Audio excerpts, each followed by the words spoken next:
বিশ্ব রাজনীতির ইতিহাসে এই জেনজি বা ছাত্র আন্দোলন মানে কি কেবল সরকার পতনার অন্তহীন নৈরাজ্য, যেরকম আমরা দেখেছি? কোথায় দেখেছি? শ্রীলঙ্কা বা বাংলাদেশ, নেপাল। সাম্প্রতিক পালাবদল সেই ধারণাই তৈরি করে দিয়েছিল। অনেকেই ভাবতে শুরু করেছিল, এই নিয়ে তর্ক বিতর্ক হয়েছিল, একাংশ দাবিও করেছিল যে মোদী সরকারের পতন চাই। কিন্তু ভারতের মাটিতে ককরোচ জনতা পার্টির আন্দোলনকে সরকার যেভাবে সামলালো, তাতে সাম্প্রতিক চেনা ছক ভেঙে এক অন্য বার্তা সামনে এলো। সরকার না উল্টে সাউথ ব্লকের মসনদ অক্ষুণ্ণ রেখেই কিভাবে নীতিগত এবং প্রশাসনিক আদায় করা সম্ভব, যন্তর মন্তরের এই পরিণতি এক নতুন রাজনৈতিক দৃষ্টান্তও কিন্তু স্থাপন করল। এর আগে যা খুঁজে খাজে দেখলাম, বিশ্বে এরকম উদাহরণ রয়েছে মোট 3টে।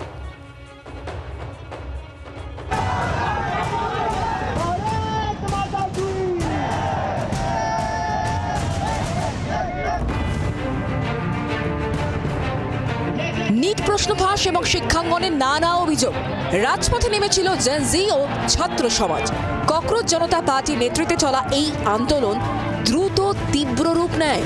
বিরোধী শিবির থেকে যখন সরকার পতনের সুর চড়ানো হচ্ছিল, তখন অন্য দেশের মতো ভারত সরকারও সংঘাত না বাড়িয়ে আলোচনার রাস্তা বেছে নেয়। ফলস্বরূপ শিক্ষামন্ত্রীর পদত্যাগ এবং 5 দফার চার্টার মেনে নেওয়ার মধ্যে দিয়ে যন্তর মন্তরের এই উত্তেজনার পারদ নামে। আন্তর্জাতিক রাজনীতির মঞ্চে তাকালে দেখা যায়, জেনজি প্রোটেস্টের সিংহভাগ ক্ষেত্রেই পরিণতি হয় চরম অস্থিতিশীলতা।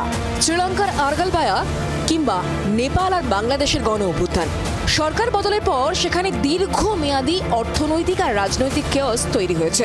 কিন্তু চিলির পেঙ্গুইন রেভলিউশন কিংবা আমেরিকার মার্চ ফর আওয়ার লাইভসের মতো ঐতিহাসিক আন্দোলনগুলো দেখিয়েছিল যে সরকারের পতন ছাড়াও কেবল কাঠামোগত চাপের মুখে বড় ধরনের আইনি ও নীতিগত বদল আনা সম্ভব। চিলিতে জেনজি এবং হাই স্কুলের ছাত্রছাত্রীরা শিক্ষা ব্যবস্থার বেসরকারীকরণ ও বৈষম্যের বিরুদ্ধে ঐতিহাসিক আন্দোলন গড়ে তুলেছিল। তারা সরকারকে ফেলে দেয়নি, কিন্তু তাদের এই লাগাতার আন্দোলনের ফলেই চিলি সরকার শিক্ষা খাতে আমূল সংস্কার আনতে বাধ্য হয় এবং পরবর্তীতে ফ্রি ও কোয়ালিটি এডুকেশন সংক্রান্ত ঐতিহাসিক নীতি পাস হয়। স্কুল ভার্সেস পেঙ্গুইন ইউনিফর্মের নামে এই বিপ্লব।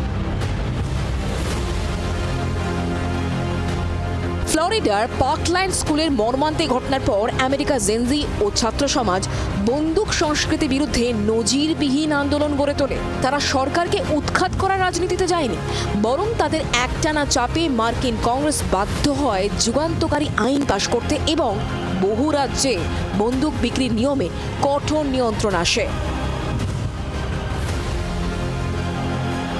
কেনিয়ায় জেনজির কর বৃদ্ধির বিরুদ্ধে সরাসরি রাজপথের আন্দোলনে সরকার চরম চাপের মুখে পড়ে।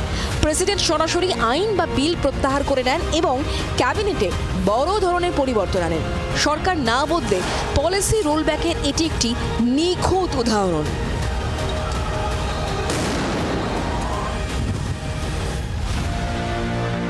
ভারতের এই সাম্প্রতিক ঘটনা সেই আন্তর্জাতিক ইতিবাচক ধারারই এক নিখুঁত প্রতিচ্ছবি। একদিকে সরকারের অনড় ইমেজে ধাক্কা না লাগিয়ে, অন্যদিকে আন্দোলনকারীদের দাবিকে উপেক্ষা না করে মধ্যপন্থা বেছে নিল প্রশাসন। রাজনৈতিক বিশেষজ্ঞদের মতে এটি এক ধরনের উইন উইন সমাধান, যেখানে সিস্টেমকে না ভেঙে সিস্টেমের ভেতরে ত্রুটি সংশোধন করতে বাধ্য করা হলো। जो नेता युवाओं के हित में काम नहीं करता, ऐसे नेताओं का सिस्टम में बने रहना बिल्कुल नहीं बनता। तो हम लोग जब जब टाइम आएगा तब तक ऐसे ही यूनाइट होंगे, ऐसे ही हम लोग आगे बढ़ेंगे, इस देश को महान बनाएंगे। রাজপথের এই সফল পরিণতি দেশের গণতন্ত্রের পরিপক্কতাকেই তুলে ধরে। ক্ষমতার সঙ্গে সংঘাত নয়, বরং নিয়মতান্ত্রিক ও সংঘবদ্ধ চাপের মুখে প্রশাসন যে নমনীয় হতে পারে, সিজেপির এই আন্দোলন তার বড় প্রমাণ। দিল্লির ক্ষমতার বারান্দা থেকে শুরু করে আগামী দিনের ছাত্র রাজনীতি, এই ঘটনার দীর্ঘকাল চর্চায় থাকবে। চর্চায় থাকবে ভারতের শক্তিশালী গণতন্ত্র, যেখানে গণতান্ত্রিকভাবে নির্বাচিত সরকারকে হুজ্জুতি করে সরানো সম্ভব হয় না। ব্যুরো রিপোর্ট, জি 24 ঘন্টা।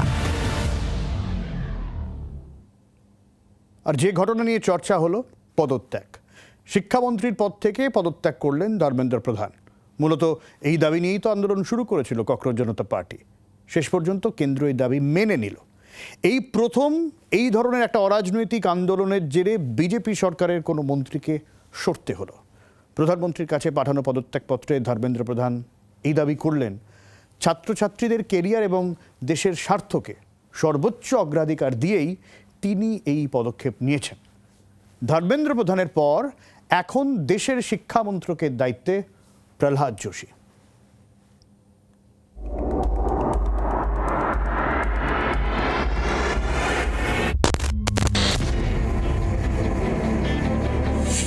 অবশেষে কেন্দ্রীয় শিক্ষামন্ত্রীর পদত্যাগ, নিট পরীক্ষা নিয়ে চলা দীর্ঘ টানাপোড়েন এবং যন্তর মন্তরের বিক্ষোভের জেরে বড় রাজনৈতিক পদক্ষেপ।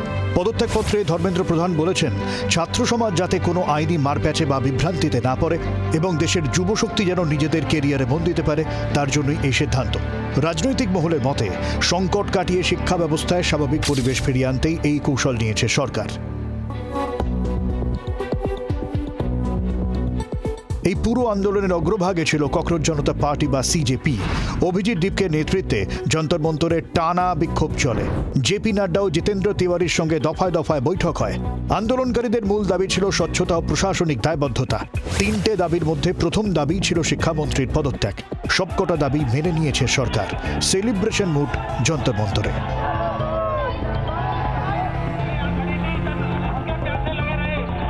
हम लोगों की दूसरी मांग थी कि सारे एफआईआर्स जो सारे प्रोटेस्टर्स के खिलाफ फाइल किए गए हैं अभी तक, सिर्फ दिल्ली में नहीं लेकिन सारे बीजेपी रूल्ड और बीजेपी एलाइड स्टेट्स में विड्रॉ हो जाए। सरकार ने वो मांग को भी मान लिया है। साथ साथ इन्होंने ये भी हम लोगों ने एग्री किया है कि फ्यूचर में कोई भी एक्शन नहीं लिया जाएगा किसी भी प्रोटेस्टर के खिलाफ एंड सीजेपी की जो टीम है, जो ऑर्गेनाइजर्स है, उनके खिलाफ। গণতন্ত্রের জয় পোস্ট করেছেন সোনাম ওয়াংচুক। শুভেচ্ছা জানিয়েছেন আরশোলা আর দেশের মানুষকে। গত 1.5 মাস ধরে যে যন্তর মন্তরে আন্দোলন চলেছে, যে যন্তর মন্তরে একের পর এক নেতারা অনশন করেছেন, সেই যন্তর মন্তরে এখন উচ্ছ্বাসের ছবি।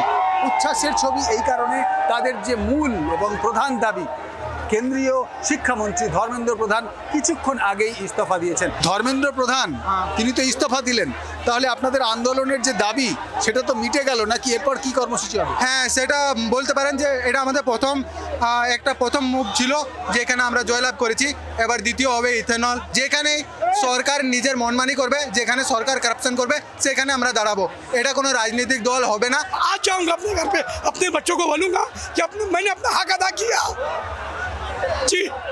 और ये इस्तीफा पेपर लीक के टाइम पे हो जाता धर्मेंद्र प्रधान का, तो आज ये दिन नहीं देखना पड़ता, आज ये नौबत नहीं आती, हमारे बच्चों पर लाठीचार्ज नहीं होता। এই ঘটনা ঘিরে স্বাভাবিকভাবেই শুরু হয়েছে রাজনৈতিক চর্চা। একদিকে যখন বিরোধী শিবির একে সরকারের প্রশাসনিক ব্যর্থতা হিসেবে তুলে ধরে চাপ বাড়াচ্ছিল, অন্যদিকে শাসক দলের পক্ষ থেকে বারবার বলা হয়েছে এই ধরনের সংকটে স্বচ্ছ তদন্ত এবং গঠনমূলক সংস্কারই আসল লক্ষ্য। শ্রীলঙ্কা বা বাংলাদেশের সাম্প্রতিক ঘটনার সঙ্গে একে তুলনা করার প্রবণতা থাকলেও ভারতের শক্তিশালী গণতান্ত্রিক কাঠামোয় প্রশাসন যে আলোচনার মাধ্যমেই পরিস্থিতি নিয়ন্ত্রণে সচেষ্ট, তা এই পদক্ষেপে স্পষ্ট। মোদী সরকারের আমলেই সিদ্ধান্ত বেনজির। এর আগে 2001 সালে বাজপেয়ীর আমলে তেহলকা স্টিং অপারেশনের জেরে কংগ্রেসের প্রতিরক্ষা মন্ত্রী জর্জ ফার্নান্ডেজ পদত্যাগ করেছিলেন। 2010-এ 2G স্পেকট্রাম কেলেঙ্কারির জেরে পদত্যাগ করেন তৎকালীন টেলিকম মন্ত্রী এ রাজা। কিন্তু মোদী সরকারের আমলে আন্দোলনের চাপে পদত্যাগের বেনজির উদাহরণ তৈরি হলো ধর্মেন্দ্র প্রধানের ইস্যুতে। जो लोग पिछले 36 दिनों से हमें बोल रहे थे इस्तीफे नहीं होते इस सरकार में, ये सरकार इस्तीफे नहीं करवाती, उन सभी लोगों से मैं फिर से कहता हूं, झुकती है दुनिया। और इस देश के युवा ने दिखा दिया है, अगर वो एक साथ आ जाए तो किसी को भी झुका सकती है, किसी का भी इस्तीफा ले सकती है। 2014-তে মোদী প্রধানমন্ত্রী হওয়ার পর নানা কারণে কেন্দ্রীয় মন্ত্রিসভার 67 জনকে মাঝপথে মন্ত্রিত্ব থেকে সরে যেতে হয়েছে। এর আগে প্রথমবার নৈতিক দায় নিয়ে মিটু বিতর্কের জেরে মন্ত্রিসভা থেকে সরে যেতে হয়েছিল বিদেশ প্রতিমন্ত্রী MJ আকবরকে। তবে যে 67 জনকে মোদীর জমানায় মাঝপথে সরতে হয়েছিল তাদের বেশিরভাগকেই মন্ত্রিত্ব হারাতে হয় প্রধানমন্ত্রীর অথবা দলের অনাস্থার কারণে। কিন্তু আন্দোলনের জেরে এই সিদ্ধান্ত প্রথম। শিক্ষামন্ত্রীর ইস্তফায় সাময়িক চাপ কমলেও সরকারের সামনে আসল চ্যালেঞ্জ এবার শিক্ষা ব্যবস্থার আমূল সংস্কার। নিট এবং অন্যান্য প্রতিযোগিতামূলক পরীক্ষার স্বচ্ছতা ফেরাতে NTA এর পুনর্গঠন এবং কড়া আইন কার্যকর করাই এখন সবচেয়ে বড় টাস্ক। রাজপথের দাবি মেটানোর পর প্রশাসনিক স্তরে এই সংকট কতটা সফলভাবে সামাল দেয় কেন্দ্র সেটাই দেখার। প্রশ্ন এটাও, এর পরে কি থেমে যাবে ককরোচদের আন্দোলন, নাকি পিকচার আভি বাকি হ্যায়? ব্যুরো রিপোর্ট, জি 24 ঘন্টা।